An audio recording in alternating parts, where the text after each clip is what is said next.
बच्चों, आज हम कक्षा 9 का अध्याय 4 दो चरों वाले रैखिक समीकरण की प्रश्नावली 4.2 करने जा रहे हैं। तो आइए प्रश्नावली प्रारंभ करते हैं। प्रश्नावली 4.2 का पहला प्रश्न है, निम्नलिखित विकल्पों में से कौन सा विकल्प सत्य है और क्यों। y = 3x + 5 का अद्वितीय हल है, केवल दो हल हैं, अपरिमित रूप से अनेक हल हैं। तो बच्चों, इसका सही उत्तर है अपरिमित रूप से अनेक हल हैं, क्योंकि आप इसमें x के जितने भी मान रखेंगे उससे y के अलग अलग मान प्राप्त होंगे, तो इसलिए इसके अपरिमित रूप से अनेक हल होंगे। तो पहला प्रश्न जो है वो हो जाएगा अपरिमित रूप से अनेक हल है। इसका दूसरा प्रश्न है, निम्नलिखित समीकरणों में से प्रत्येक समीकरण के 4 हल लिखिए। इन समीकरणों के आपको 4 हल लिखने हैं। तो देखिए इसे किस प्रकार करेंगे। तो बच्चों देखिए, क्वेश्चन नंबर 2 में है प्रत्येक समीकरण के 4 हल लिखिए। हमारा जो पहला क्वेश्चन है वह है 2x + y = 7। तो सबसे पहले आप x = 0 रख दीजिए। आप इसमें कुछ भी रख सकते हैं। देखिए 2 × 0 + y = 7, 0 + y = 7। तो y = क्या हो जाएगा आपका 7। तो पहला हल जो है वो 0,7 हो जाएगा। दूसरा हल में x = 1 रख लीजिए। तो 2 × 1 + y = 7, 2 + y = 7, y = 7 - 2, y = 5। तो जो दूसरा हल हो जाएगा वो है 1,5। अब आप x = 2 रख लीजिए। आप कुछ और मान भी रख सकते हैं। 2 × 2 + y = 7, 4 + y = 7, 4 का पक्षांतर कीजिए, y = 3। तो जो अगला है वो हो जाएगा 2,3। इसके बाद आप रख लीजिए x = 3 रखने पर 2 × 3 + y = 7, 6 + y = 7, y = 7 - 6, y = 1। तो 3,1। तो बच्चों, जो इसके 4 हल आ गए वो क्या होंगे। ये x है, y 1 2। देखिए सबसे पहले आप 0 रखा आपने तो 7 प्राप्त हुआ, फिर आपने 1 रखा तो 5, 2 रखा तो 3 और 3 रखा तो 1। तो ये आपके 4 हल हो गए। बच्चों, अब जो दूसरा प्रश्न है वो है πx + y = 9। तो सबसे पहले आप x = 0 रख लीजिए। तो π × 1 + y = 9, π + y = 9। सॉरी, x = 0 रखा है तो ये 0 हो जाएगा। तो y = 9 आ जाएगा। तो जो पहला हल है वो क्या हो जाएगा 0,9। फिर आप x = 1 रख दीजिए। π × 1 + y = 9, π + y = 9, y = 9 - π। तो दूसरा आंसर 1,9 - π हो जाएगा। उसके बाद आप x = 2 रख दीजिए। π × 2 + y = 9, 2π + y = 9, y = 9 - 2π। तो जो तीसरा हल हो जाएगा वो है 9 - 2π।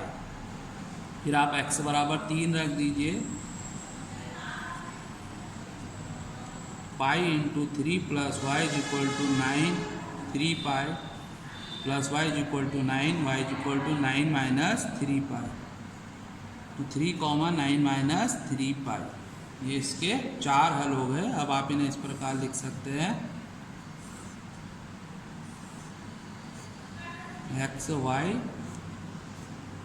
देखिए आपने 0 रखा तो 9 आया, 1 रखा तो 9 - π, 2 रखा तो 9 - 2π और 3 रखा तो 9 - 3π। तो बच्चों, ये आपके 4 हल हो गए। अब इसका जो तीसरा भाग है वो है x = 4y। सबसे पहले x = 1 रखने पर 0 रखने पर तो देखिए 1 is equal to 4y, zero is equal to 4y, y is equal to 0/4 is equal to 0। तो ये 0,0 हो जाएगा। फिर x बराबर 1 रखने पर 1 is equal to 4y, y is equal to 1/4, तो 1,1/4। फिर x बराबर 2 रख दीजिए, 2 is equal to 4y, y is equal to 2/4, 2,1/2। फिर आप x बराबर 3 रख देंगे,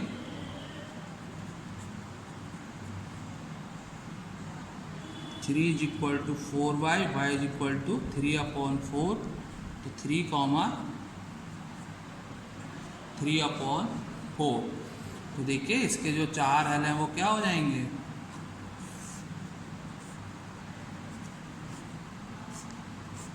सबसे पहले 0 रखा तो 0, 1 रखा तो 1/4, 2 रखा तो 1/2 और 3 रखा तो 3/4। तो बच्चों ये आपके 4 हल हो गए। बच्चों इन प्रश्नों को आपने हल स्वयं करना है। 3x + 2y is equal to 10, 5x is equal to y, x is equal to 7y और πx + y is equal to 10। इनके आपने 4 हल ज्ञात करने। बच्चों अब हमारा तीसरा प्रश्न है, बताइए कि निम्न हलों में से कौन कौन समीकरण x - 2y is equal to 4 के हल हैं और कौन कौन हल नहीं है। तो जो पहला है वो है 0,2, दूसरा है 2,0, तीसरा 4,0 और जो चौथा है वो √2, 4√2 और पाँचवा है 1,1। देखिए ये मान आप इसमें रखेंगे, अगर ये 4 के इक्वल आएंगे तो होगा, नहीं तो हल नहीं होगा। देखिए किस प्रकार करेंगे इसे। देखिए यह है समीकरण x - 2y is equal to 4। पहला है आपका 0 और 2, यानी x बराबर आप 0 रख देंगे, y इज इक्वल टू 2 रख देंगे, तो 4 है 0 - 4 इज इक्वल टू 4, तो -4 is equal to 4 does not equal to, तो इसलिए 0,2 समीकरण का हल नहीं है। तो इसका जो दूसरा भाग है वो है 2,0। अब x की जगह 2 रख दीजिए, is equal to 4, 2 - 0 is equal to 4, 2 is equal to 4, तो ये भी क्या हो जाएगा 2,0 समीकरण का हल नहीं है। ठीक है बच्चों, हल तब होगा जब 4 के इक्वल 4 आ जाएगा। अब देखिए जो अगले बिंदु हैं वो 4,0, x - 2y is equal to 4, x की जगह 4, 2 × 0 is equal to 4, 4 - 0 is equal to 4, 4 is equal to 4, अतः 4,0 समीकरण का हल है। तो 4,0 क्या हो जाएगा इसका आंसर। अब उसके बाद वाला पॉइंट है √2, 4√2।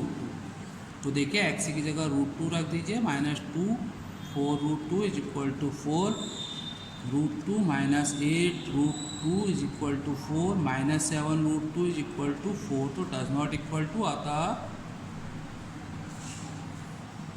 √2, 4√2 समीकरण का हल नहीं है। और जो इसके बाद वाला है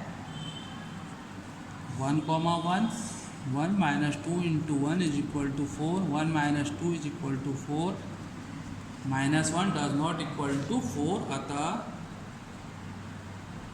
1,1 इस समीकरण का हल नहीं है। तो बच्चों इस प्रकार ये प्रश्न हल हो जाएगा। देखिए 4,0 जो है वो इस समीकरण का हल होगा, क्योंकि मान रखने पर दोनों पक्षों के मान बराबर आ गए। बच्चों अब इस प्रश्नावली का जो अंतिम प्रश्न है वो है k का मान ज्ञात कीजिए। जबकि x बराबर 2 और y बराबर 1 समीकरण 2x + 3y is equal to k का हल है। आप इसमें x और y की वैल्यू रख देंगे। तो देखिए बच्चों जो समीकरण है वो है 2x + 3y is equal to k। x बराबर 2 है, आप x की जगह 2 रख दीजिए, 3 y की जगह 1 रख लीजिए, is equal to k, 2 × 2 = 4 + 3 is equal to k, 7 is equal to k, k is equal to 7। तो बच्चों k इज इक्वल टू 7 जो है वो आंसर आ जाएगा। बहुत ही आसान प्रश्न है। बच्चों प्रश्नों को आपने समझने का प्रयास किया होगा। अगर फिर भी कहीं पर नहीं आया है तो आप कमेंट बॉक्स में लिख सकते हैं। वीडियो पसंद आया हो तो लाइक, सब्सक्राइब और शेयर करें। धन्यवाद।